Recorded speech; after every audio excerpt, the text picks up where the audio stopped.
Assalamualaikum warahmatullahi wabarakatuh.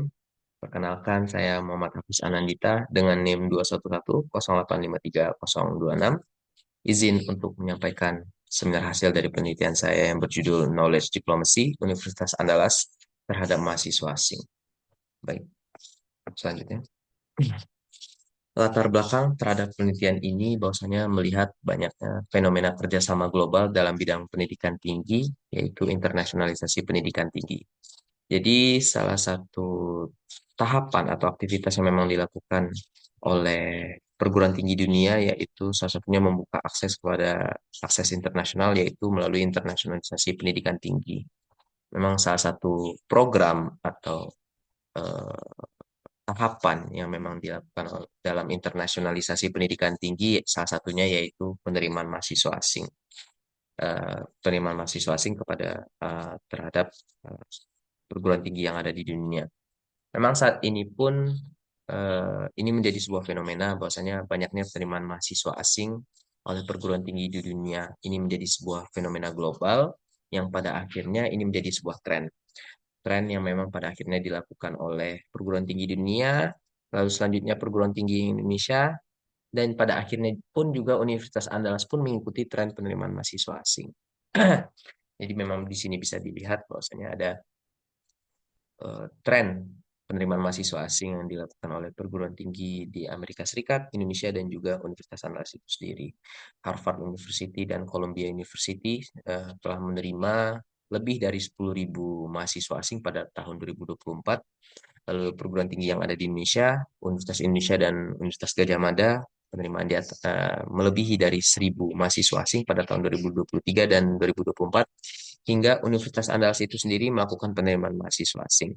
Pada tahun 2020 dan 2021, Universitas Andalas memperlakukan lockdown, dilanjutkan pada tahun 2022 menerima 12 mahasiswa asing, tahun 2023 sebagai catatan tertinggi dalam penerimaan mahasiswa asing yaitu 50 mahasiswa asing dan pada tahun 2024 yaitu 45 mahasiswa asing. Sehingga bisa disimpulkan bahwasanya dalam latar belakang penelitian ini banyaknya penerimaan mahasiswa asing oleh perguruan tinggi top dunia. Ini menjadi sebuah tren dan menjadi sebuah fenomena global yang dilakukan oleh perguruan tinggi yang ada di dunia, diikuti oleh perguruan tinggi yang ada di Indonesia, hingga Universitas Andalas itu sendiri mengikuti tren penerimaan mahasiswa asing. Dalam latar belakang penelitian ini, fenomena penerimaan mahasiswa asing banyak dikaji dalam diplomasi publik, diplomasi pendidikan, dan juga diplomasi kebudayaan. Sehingga ini menjadi sebuah keunikan atau memang hal yang ingin untuk diteliti bahwasanya dalam penerimaan mahasiswa asing banyaknya dikaji oleh ketiga konsep yang ada di keilmuan diplomasi tersebut. Hingga memunculkan sebuah rumusan masalah terhadap penelitian ini. Internasionalisasi pendidikan tinggi yang dilakukan oleh Universitas Andalas pada saat ini berproyeksi pada reputasi perguruan tinggi dunia dan memang itu merujuk kepada perguruan tinggi top dunia juga.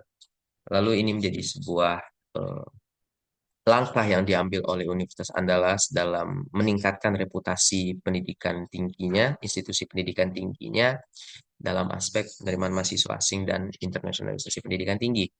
Lalu dalam penelitian ini juga bahwasanya dilihat belum adanya penelitian diplomasi yang dilakukan oleh universitas sebagai institusi, sebagai platform, agen hingga aktor dalam melakukan sebuah praktik diplomasi dan juga kajian knowledge diplomasi pada saat ini tergolong jarang dan juga memang belum ada atau sedikit untuk dibahas. Lalu memunculkan pertanyaan penelitian terhadap penelitian ini, bagaimana knowledge diplomasi yang dilakukan oleh Universitas Andalas terhadap mahasiswa asing.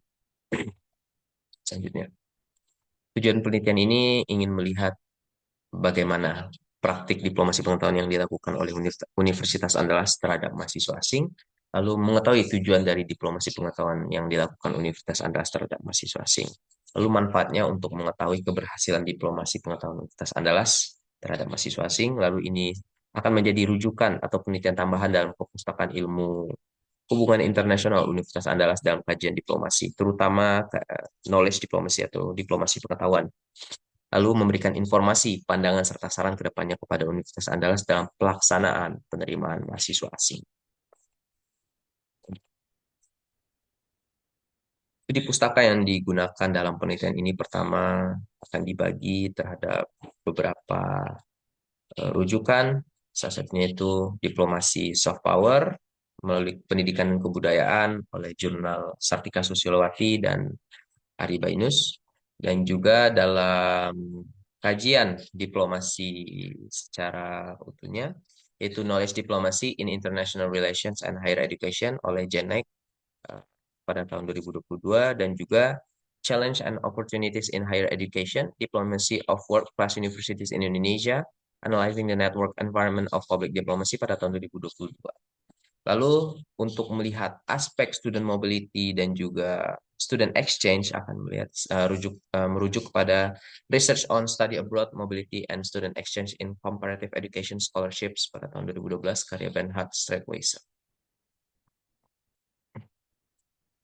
Kerangka konseptual yang digunakan terhadap penelitian ini yaitu knowledge diplomacy oleh Eric Sparkovskis yang berasal dari tulisan Knowledge Diplomacy as an Instrument of South Korea Foreign Policy, Theoretical Aspects and Practical Implementation in the Case of Koicha Scholarships Program yang dikeluarkan pada tahun 2021.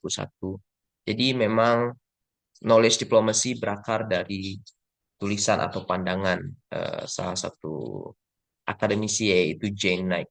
Menurut Jane Knight, knowledge diplomacy merupakan cara untuk memperkuat hubungan antar negara atau global yang melibatkan negara atau non-negara seperti universitas, badan penelitian, dan lain-lain melalui aktivitas yang ada dalam dunia pendidikan tinggi. Sehingga Erik Svarpahovskis menjelaskan bagaimana knowledge diplomacy itu tersebut mampu mengerucut dan tidak hanya seputar dalam dunia pendidikan tinggi saja, tapi mampu membahas lebih terperinci kepada aspek mahasiswa asing untuk melalui instrumen beasiswa. Sebagai contohnya yang berada dalam tulisan Erik Svarpahovskis ini, studi kasusnya adalah beasiswa pendidikan tinggi Korea Selatan yaitu beasiswa Koicha. Knowledge diplomasi yang dijelaskan oleh Farkowski itu sendiri memperlihatkan internasionalisasi pendidikan tinggi dalam bagaimana cara untuk menarik mahasiswa asing yang memiliki dampak untuk citra terhadap negara penerima, institusi, dan juga reputasi terhadap akademik dari institusi pendidikan tinggi yang ada di negara tersebut. Lalu Eric Svarpovskis juga melihat bahwasanya ada tiga aspek dalam melihat bagaimana suatu negara atau aktor melakukan interaksi dalam menjalankan diplomasi pengetahuan. Yang pertama, pengetahuan mengenai negara atau institusi, bagaimana citra atau pandangan yang memang dibentuk oleh institusi atau juga yang akan terbentuk oleh pada mahasiswa asing mengenai sebuah negara penerima atau negara atau institusi dari tempat eh, para mahasiswa asing untuk melanjutkan studi pendidikannya. Di sini akan memperlihatkan bagaimana citra, branding, dan bagaimana penyampaian juga terhadap pengetahuan kepada mahasiswa asing oleh negara atau institusi. Lalu yang kedua juga pengetahuan sebagai aset. Aset yang dimaksud adalah reputasi atau pencapaian atau memang track record yang didapatkan oleh negara atau institusi. Memang sejauh ini yang memang mampu untuk sebagai daya tawar kepada berbagai pihak dalam melakukan kerjasama dan juga diharapkan mampu melakukan diplomasi khusus dalam membantu negara-negara lain memang menjadi sebagai sebuah mitra. Yang terakhir yaitu pengetahuan sebagai interaksi. Di sini akan memperlihatkan juga bahwasanya bagaimana interaksi yang dilakukan oleh mahasiswa asing tersebut, apakah memang terbentuknya wadah forum sebuah jaringan alumni yang memang penerima beasiswa atau bagaimana interaksi-interaksi yang ada di dalam unsur dari knowledge diplomasi tersebut oleh Eric Swarkowskis. Lalu metodologi penelitian ini, pendekatan dan jenis penelitian yang digunakan yaitu penelitian kualitatif, menjelaskan kajian atau fenomena berdasarkan motivasi, tindakan, perilaku, dan lain-lain. Batasan penelitian, rentang waktu yang diteliti pada penelitian ini yaitu tahun 2022 dan 2024 dikarenakan pada tahun 2020 dan 2021 terjadinya closed access karena kan pandemi. Unit dan level analisis dari penelitian ini kita akan mengkaji universitas Anda sebagai unit analisis dan akan berdampak kepada unit eksplanasi yaitu mahasiswa asing di Universitas Andalas. Maka tingkatan analisis atau level analisis dari penelitian ini yaitu level negara. Teknik pengumpulan data terhadap penelitian ini melakukan studi pustaka dan wawancara. Data primer memang dalam penelitian ini akan telah mewawancarai beberapa pihak terkait. Yang pertama yaitu Direktur Kerjasama dan Hilirisasi Riset Universitas Andalas yaitu Bapak Dr. Muhammad Maki selaku Direktur Kerjasama. Lalu yang kedua yaitu ada Kepala Unit Pelaksana Teknis Layanan Internasional UNAN yaitu Ibu Dr. Rina Martinta. Lalu kita akan melihat juga bagaimana pandangan dari mantan Kepala UPT Layanan Internasional, Ibu Foni Mutiara PhD. Lalu yang keempat itu adanya 4 mahasiswa asing Universitas Andalas penerima beasiswa mahasiswa asing UNAN sebagai triangulasi atau verifikasi nanti untuk ke depannya dari penelitian ini. Data sekunder yang digunakan dalam penelitian ini yaitu studi pustaka dengan menggunakan sumber seperti buku, seperti Genite Knowledge Diplomacy tadi, artikel jurnal juga melalui pandangan dari expert Pauskis, skripsi, dan juga ada dari website.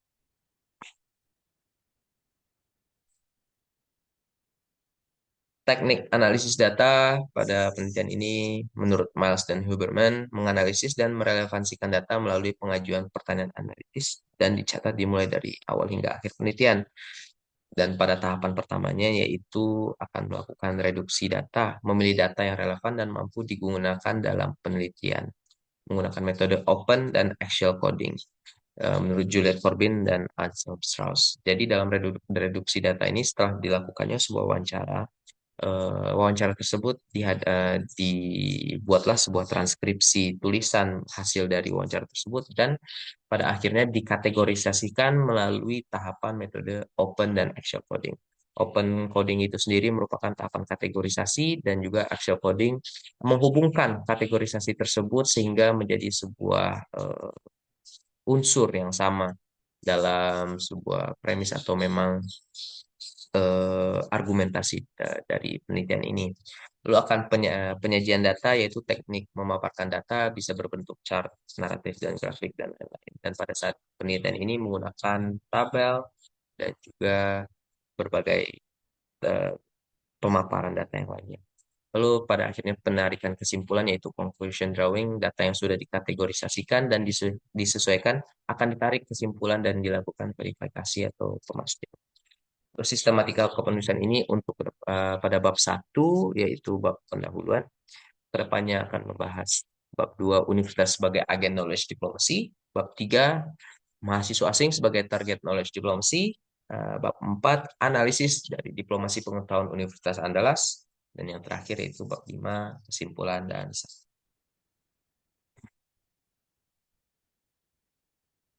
lalu lanjut untuk pembahasan ke bab 2. Bab ini menjelaskan bagaimana universitas sebagai institusi pendidikan tinggi riset dan pengembangan menjadi sebuah institusi yang mampu melaksanakan internasionalisasi pendidikan tinggi. Salah satu programnya yaitu penerimaan mahasiswa asing.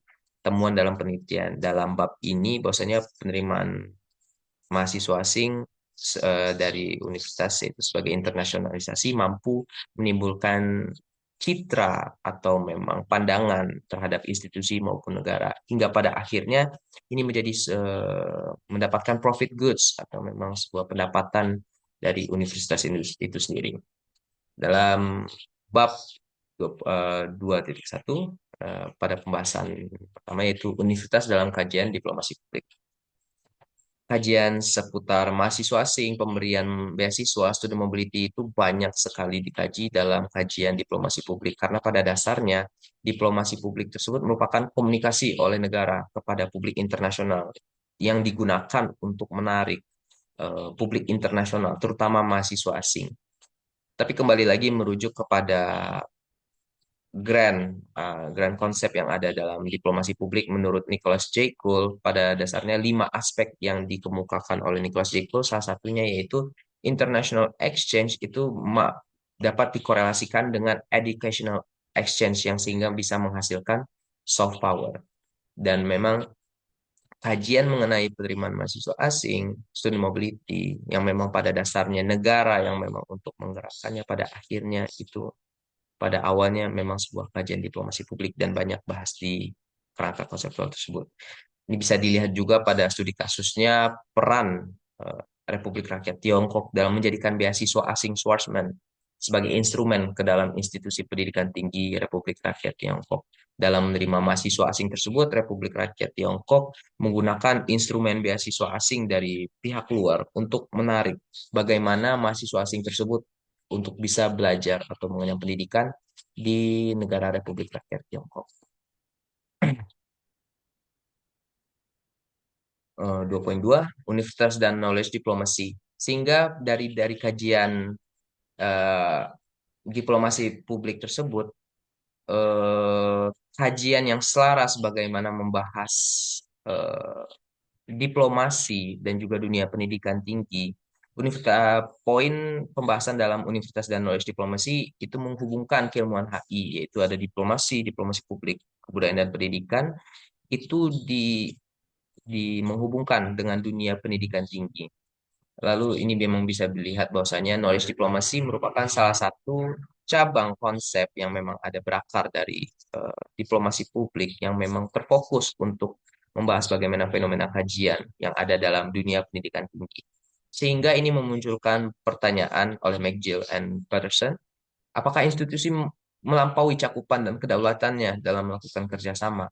Apakah itu terbatas oleh pemerintah atau pihak terkait? Tetapi pada jawabannya adalah universitas telah diberikan keleluasaan atau kewenangan jauh untuk melakukan kerjasama atau dalam melampaui cakupannya sebagai institusi pendidikan tinggi. Karena pada dasarnya negara telah memberikan kewenangan tersebut oleh institusi pendidikan tinggi dan melakukan kerjasama dengan berbagai pihak. Lalu di sini juga ada melihat bahwasanya melihat interaksi people to people, komunikasi antarpersonal yang ada dalam lingkungan akademik universitas, sehingga ini menjadi sebuah eh, kesimpulan bahwasanya universitas itu sendiri sebagai proses tempat penyampaian nilai dan juga kebudayaan tentang negara atau institusi tersebut kepada mahasiswa asing, sehingga terjadinya ada transfer pengetahuan dan kebudayaan. Bahkan universitas bisa dapat dikatakan sebagai tempat untuk membentuk pengetahuan dan mahasiswa asing terhadap negara atau institusi tempat dirinya belajar, sehingga terciptanya komunikasi atau pendekatan secara people to people atau komunikasi antar personal yang lebih intens. 2.3 tren penerimaan mahasiswa asing oleh universitas. Sehingga memang melihat bahwa saat ini melihat tren penerimaan mahasiswa asing memang dapat dilihat bagaimana tren penerimaan mahasiswa asing tersebut bahwasannya dari negara ketiga untuk ingin belajar atau melanjutkan studi pendidikannya ke negara maju. Jadi dalam artikel Laura Prazeres yang berjudul International and International Student Mobility, Motivation and Identity, memang pada tahun 1950 pada awalnya mahasiswa asing yang memang berminat untuk melakukan studi keluar itu hanya berjumlah 110.000 mahasiswa yang melakukan mobilitas, dan pada tahun 2000 itu menjadi peningkatan jadi 2,10 juta mahasiswa. Ini merupakan peningkatan yang sangat masif dikarenakan adanya pengaruh globalisasi atau internasionalisasi dalam bidang pendidikan tinggi. Maksudnya memang melihat adanya minat dari mahasiswa asing yang berasal dari negara ketiga atau memang negara-negara tanpa ada poros atau memang negara berkembang ingin belajar ke negara-negara terindustrialisasi.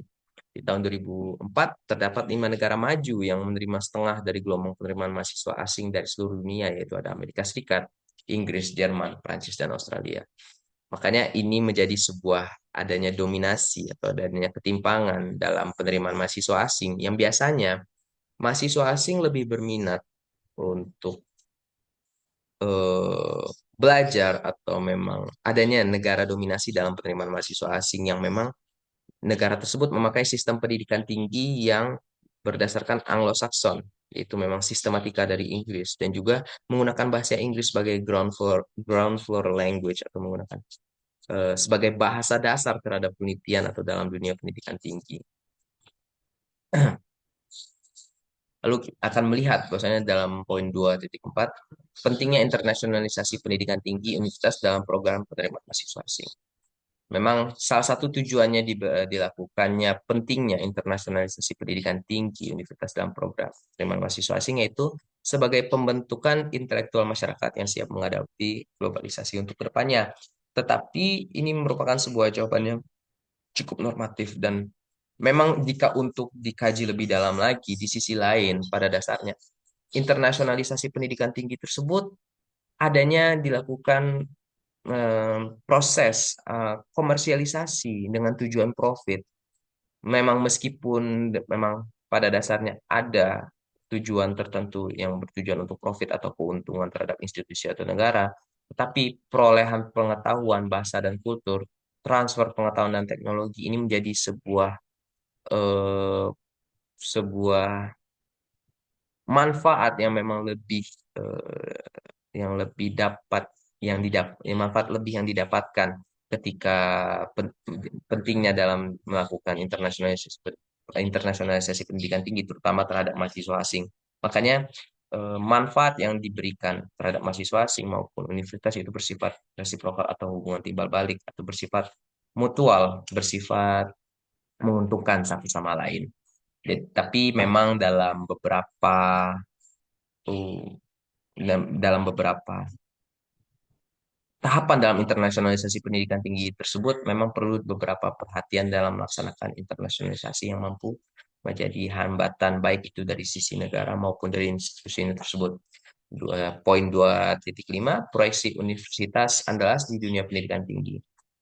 Setelah melihat bagaimana Universitas Andalas dalam melaksanakan internasionalisasi pendidikan tingginya, Universitas Andalas telah mencapai beberapa tingkatan atau ranking perguruan tinggi di dunia dengan dari berbagai versi, yaitu QS World Ranking University, Webometrics, dan juga Times Higher Education Ranking, dan juga berbagai akreditasi dan reputasi internasional. Memang ini telah menjadi legitimasi oleh Universitas Andalas bahwasanya Universitas Andalas telah mampu menjadi sebuah perguruan tinggi di dunia yang telah mencapai beberapa pemeringkatan yang ada di sistematika dunia pendidikan tinggi. Lalu dalam untuk kedepannya ada ditemukan bahwasanya adanya proyeksi berjangka terstandarisasi yang telah disusun oleh pihak-pihak berwajib dari institusi yaitu UNAN. Dan dari berbagai proyeksi berjangka tersebut, salah satu poinnya adalah ditetapkan peningkatan jumlah mahasiswa asing hingga lebih dari 2%, sehingga ini menjadi alasan mengapa penerimaan mahasiswa asing menjadi terjadinya adanya peningkatan dalam penerimaan mahasiswa asing di Universitas Andalas. Lalu masuk ke bab 3 yaitu mahasiswa asing sebagai target knowledge diplomacy. Bab ini menjelaskan bagaimana mahasiswa asing menjadi sebuah unsur utama dalam dunia pendidikan tinggi dan juga keilmuan hubungan internasional. Mahasiswa asing dapat dijadikan sebuah instrumen dalam menyampaikan pesan atau suatu kepentingan, baik itu dalam aspek pendidikan tinggi, hubungan internasional dengan memanfaatkan komunikasi people to people initiative atau komunikasi antarpersonal. Dalam bab ini ditemukan mahasiswa asing menjadi sebuah aset bagi beberapa negara, terutama negara terindustrialisasi dalam memanfaatkan keberadaan dari mahasiswa asing itu sendiri. Lalu lanjut, mahasiswa asing dalam hubungan internasional. Dalam Lalu Philip J. Altbach dalam publikasinya yang berjudul The Foreign Student Dilemma menjelaskan bahwasanya mahasiswa asing merupakan elemen terpenting dalam dunia pendidikan tinggi. Ini menjadi sebuah bisnis, terutama bisnis yang multifaset dalam berbagai aspek, banyak aspek yang akan tersentuh yang dilakukan oleh pemerintah atau institusi yang mampu berimplikasi terhadap aspek perekonomian, globalisasi, kurikulum, dan lain-lain. Mahasiswa asing tersebut menjadi sebuah aset, baik itu oleh negara penerima maupun mahasiswa asing itu sendiri. Lalu mahasiswa asing itu sendiri juga dilihat dapat dijadikan sebagai sarana transfer pengetahuan, kebudayaan, dan lain-lain. Maka aktor yang paling berperan dalam komunikasi people to people dengan pihak luar salah satunya yaitu mahasiswa asing. Dikarenakan mahasiswa asing tersebut mampu menjadi sebuah agen atau menjadi sebuah target juga dalam knowledge diplomasi dalam kajian diplomasi. Lalu untuk selanjutnya poin 3.2 Mahasiswa asing dalam internasionalisasi pendidikan tinggi. Memang dalam fenomena fenomena mahasiswa asing dalam internasionalisasi pendidikan tinggi bermula pada saat itu banyaknya mahasiswa asing dari third world countries, diulang kembali, dari third world countries, dari negara ketiga untuk melanjutkan studi ke negara terindustrialisasi. Ini menjadi sebuah bisnis oleh negara terindustrialisasi dalam menerima mahasiswa asing sebagai profit goods yang memang multifaset dan mampu menyentuh berbagai aspek. Philip J. Albert melihat fenomena tersebut merupakan sebuah ketimpangan terhadap negara berkembang atau third world countries. Meskipun begitu, mahasiswa asing mampu memiliki kemampuan yang lebih selain untuk profit, terutama dalam membawa pengetahuan secara lintas batas. Hal tersebut menjadi aset utama bagi negara asal atau pengirim mahasiswa agar mahasiswa tersebut mendapatkan suatu hal yang diperolehnya selama belajar di negara terindustrialisasi. Poin 3.3, program penerimaan mahasiswa asing di Universitas Andalas melalui program SIMA Mahasiswa Internasional. Salah satu langkah internasionalisasi pendidikan tinggi yang dilakukan oleh Universitas Andalas yaitu program SIMA Mahasiswa Internasional. Salah satu langkah internasionalisasi dalam penerimaan mahasiswa asing yang mampu eh, ke dalam aspek penerimaan mahasiswa asing sekaligus dalam pemberian beasiswa. Program kerja ini merupakan inisiasi atau memang program kerja antara pihak International Office UNAN, UPT Layanan Internasional dengan Direktorat Kerjasama dan Hilirisasi Riset UNAN. Dengan berbagai mekanisme, program ini dijalankan yaitu penerimaan mahasiswa asing melalui berbagai skema, yaitu beasiswa fully, partially funded atau non-beasiswa, dan juga memang dari program ini memiliki rancangan kerja dan target secara skala jangka pendek atau panjang. Penyebaran informasi beasiswa baik secara people to people, lalu melalui internet maupun keterlibatan pihak internal dan eksternal. Jadi dalam menyebarkan informasi informasi beasiswa atau penerimaan mahasiswa asing oleh universitas memang dilakukan secara people to people, internet maupun keterlibatan pihak internal dan eksternal.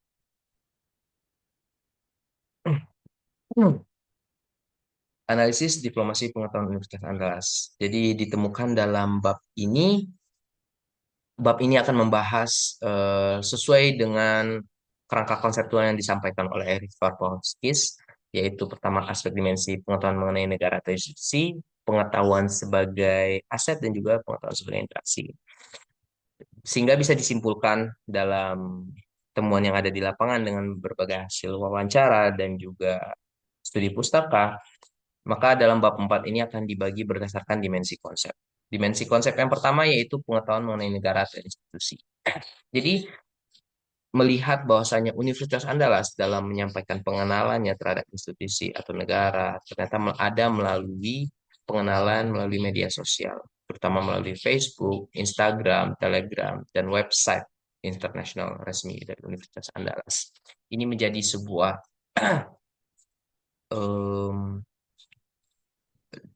salah satu langkah yang efektif memang yang dilakukan oleh Universitas Andalas dalam memperkenalkan institusi kepada publik internasional, dan juga ada inisiasi program yang dibentuk dan dijalankan oleh pihak Universitas Andalas, salah satunya itu program penerimaan mahasiswa asing dan program untuk mengirimkan mahasiswa Universitas Andalas keluar, yaitu program inbound dan outbound. Lalu juga ditemukan bahwasanya adanya komunikasi atau penyampaian pengenalan terhadap institusi Universitas Andalas dan juga tentang negara Indonesia, baik itu secara people to people, yaitu komunikasi antarpersonal, baik dari mahasiswa ataupun pihak terkait. Sehingga memang pada penelitian ini setelah ditanyakan atau diverifikasi terhadap mahasiswa asing, memang pada dasarnya mahasiswa asing banyak sekali yang memang untuk mengetahui keberadaan keberadaan Universitas Andalas ini memang berdasarkan dari eh, media sosial atau memang penggunaan teknologi informasi, yaitu melalui Facebook, Instagram, Telegram, dan juga melalui website resmi internasional dari UNAN. Dan mahasiswa asing itu pun dari beberapanya juga telah ada yang memang sebelum melanjutkan studi pendidikan di Universitas Andalas telah mengikuti salah satu program inbound juga yang memang ada yang dilakukan oleh Universitas Andalas itu sendiri.